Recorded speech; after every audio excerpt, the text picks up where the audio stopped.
Hello and welcome to this special edition of Vallo Vision News. I'm Meg Wallace. And I'm Madison Smith. On this special edition of VVN, we'll be spotlighting interesting people and places around Shelby County. We're starting off with a place that helps folks out in Shelby County. That's right. VVN reporter Amanda Booth traveled to Alabaster to learn more about Manna Ministries.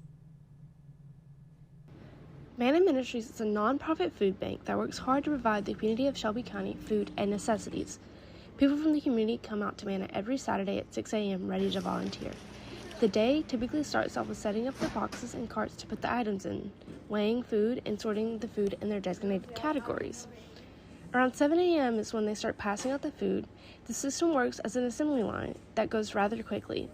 Some of the items consist of sweet potatoes, bread, fruits, meat, and much more to last a person or family a week or more.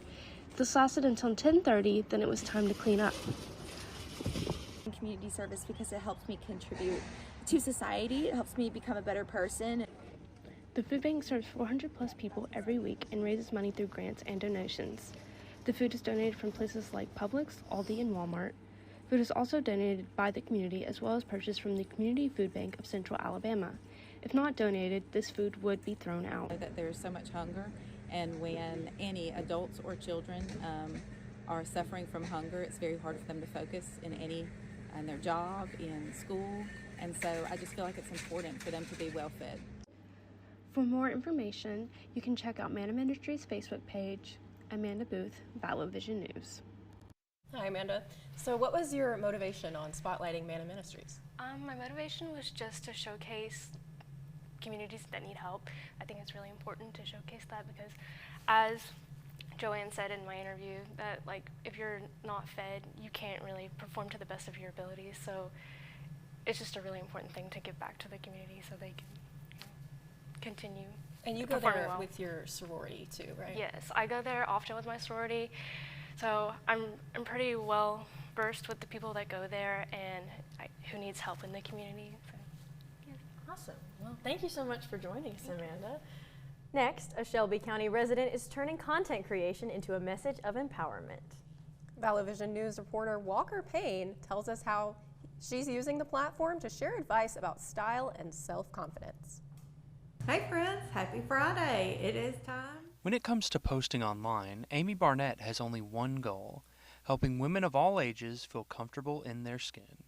For nearly 5 years now, Barnett has been posting fashion content to a small community of women on TikTok, navigating the impact of style on self-discovery.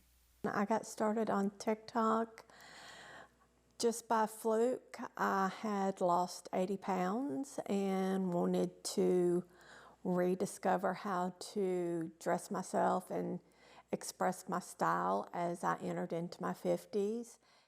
Throughout her time on the platform, Barnett says she has found her own confidence in the community she posts to. What started as personal outfit posts on Instagram has since turned into a community of almost 1,800 people, embracing Barnett's vibrant and bold stylistic choices. I want to be able to express myself openly and with enthusiasm for life, and I find that I have found a community of women that are the same way. We just want to find the person that we once were and allowed life to kind of change us along the way. So we're just kind of taking back control of what we want to be and who we are. As she continues forward with content creation, she also hopes to pursue a dream of opening up her own online shop called Amelia Rose Boutique. Regardless of where her content takes her, she says that if anything can be taken away from her presence online, she hopes it's that it's never too late to follow your dreams and rediscover who you are. Awesome story, Walker. So how did you find out about Amy and her content creation?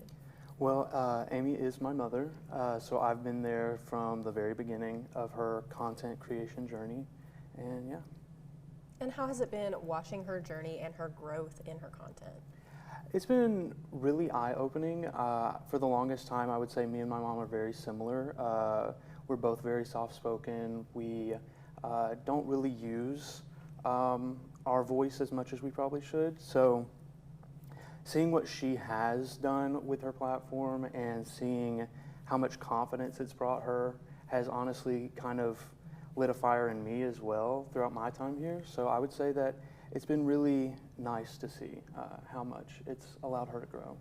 That's so sweet. And what has it been like, just kind of elaborate on that, seeing the impact that she's had with her content creation?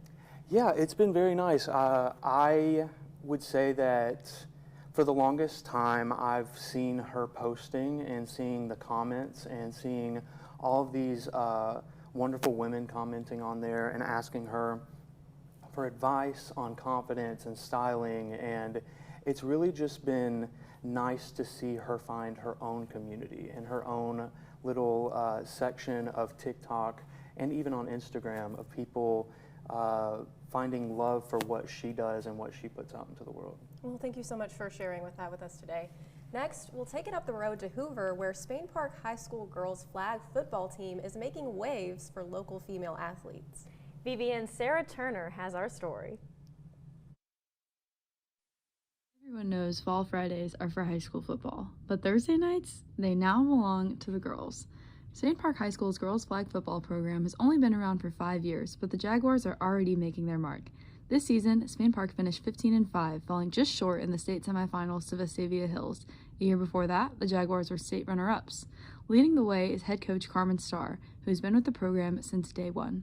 I've worked at Spain Park for going on 17 years, and I am the wife of our girls soccer coach.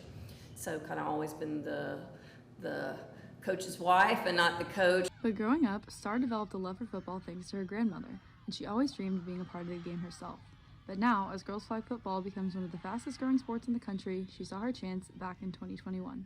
When I knew that they were going to transition it into a sanctioned high school sport, I told our athletic director at the time that that's me, that's the sport I want to coach. Starting the program, though, came with a learning curve. Most of Starr's players didn't grow up playing football. Instead, they came from sports like soccer, softball, and basketball, meaning the team had to learn the game from the ground up. You just kind of took for granted that people know the sport. You know, you grow up in Alabama and you just assume everybody watches football, and that wasn't the case.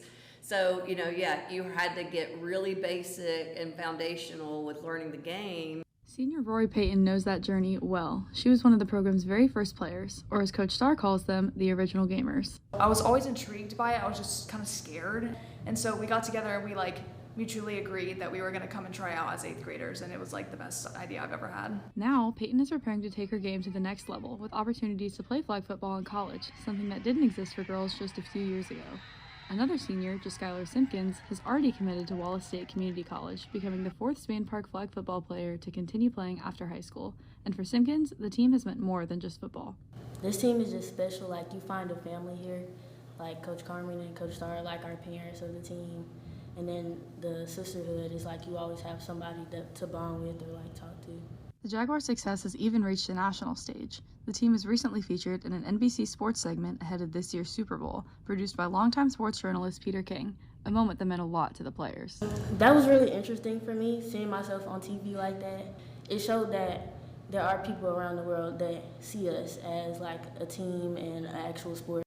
Freshman Chanel Hunter, who Coach Starr calls one of the team's best players, has been playing flag football since the 2nd grade, and she's watched the sport grow in real time.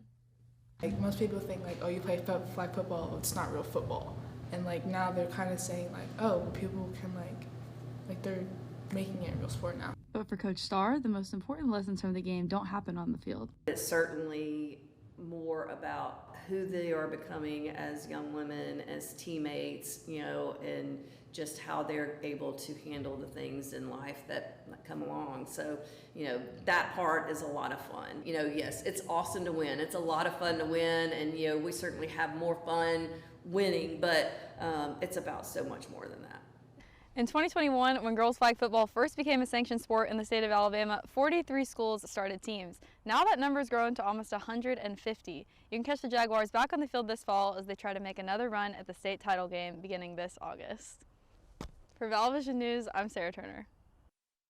Welcome, Sarah. So what made you decide to reach out to Spain Park? Yeah, so I had seen a lot of the not national coverage, but the stuff about the Super Bowl that I mentioned in there, that they were featured in that piece, and I thought that was so cool, just a local team being featured there. And I mean, girls and women in sport is something that's so important to me, and there's studies done that like if girls are involved in sports in high school, they're more successful later on in life, and seeing them do such big things at like such an early age, like some of them are 14 years old and they're like helping to grow this growing sport, which is so cool to see. And Thompson High School just started a flag football program last week, so that's gonna be really cool to see what they can do, adding into the Alabama dynasty this year as well.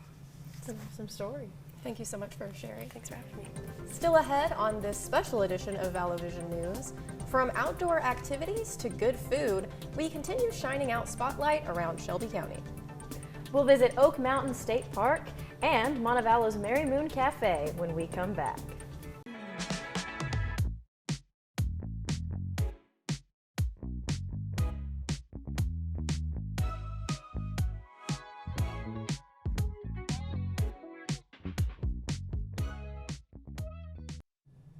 Welcome back to this special edition of Vallo Vision News. Spring is here and folks are spending more time outdoors.